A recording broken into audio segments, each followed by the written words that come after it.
Offline touch points એટલા જ important છે બ્રાન્ડ ડેવલપ કરવા માટે, બિકોઝ ઓફ એના વગર બ્રાન્ડ ક્યારેય માર્કેટમાં પ્લેસ નથી થતી.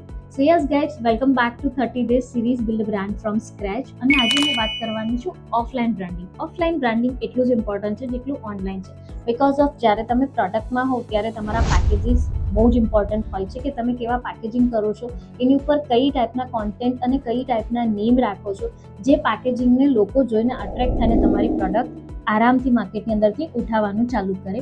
સેકન્ડ વન છે, તમે કોઈ પણ જગ્યા પર ઇવેન્ટ્સ કરતા હોય છે, તમારા કેનોપીઝ હોય છે, તમારું જેટલું બી હાર્ડ ફોર્મની અંદર જે હ્યુમન ટચ કરી શકતું હોય છે, જોઈ શકતું હોય છે, બાય કરી શકતું હોય છે, બધા તમારા હાર્ડ ફોર્મ હોય છે. અને એ પણ તમારું બ્રાન્ડિંગ બહુ જ પાવરફુલ હોવું જોઈએ છે, કેમ કે nowadays packaging is also important in every single industry, because of લોકો એનો પણ એક એક્સપિરિયન્સ લઈને ચાલતા હોય છે અને એના વિશે પણ માર્કેટમાં વાત થતી હોય છે. અને કદાચ તમે પણ ક્યાંક ને ક્યાંક કોઈ પણ પેકેજિંગ વિશે વાત કરી જ હશે.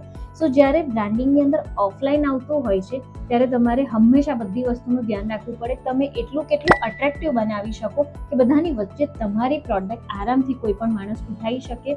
કોઈ પણ જગ્યા પર તમારી કેનોપીસ, તમારી ઇવેન્ટના જેટલા પણ ફ્લાયર્સ છે, સ્ટેન્ડીસ છે, સમથિંગ ડિફરન્ટ હોય કે લોકો જોવે, એ પણ બ્રાન્ડિંગનો એક પાર્ટ છે. એટલા માટે ઓફલાઈન બ્રાન્ડિંગની અંદર તમારા ફૂટપ્રિન્ટ્સની અંદર કેટલું તમે આઈ કેચી કામ કરો છો એ તમારી બ્રાન્ડને ઇઝીલી લોકો સુધી પહોંચાડવામાં અને સૌથી બેસ્ટ લાગવામાં હેલ્પ કરતું હોય છે. યસ, ફોલો કરવાનું ભૂલતા નહીં. હું શ્યોર ડિજિટલ ફ્રેન્ડ નહીં.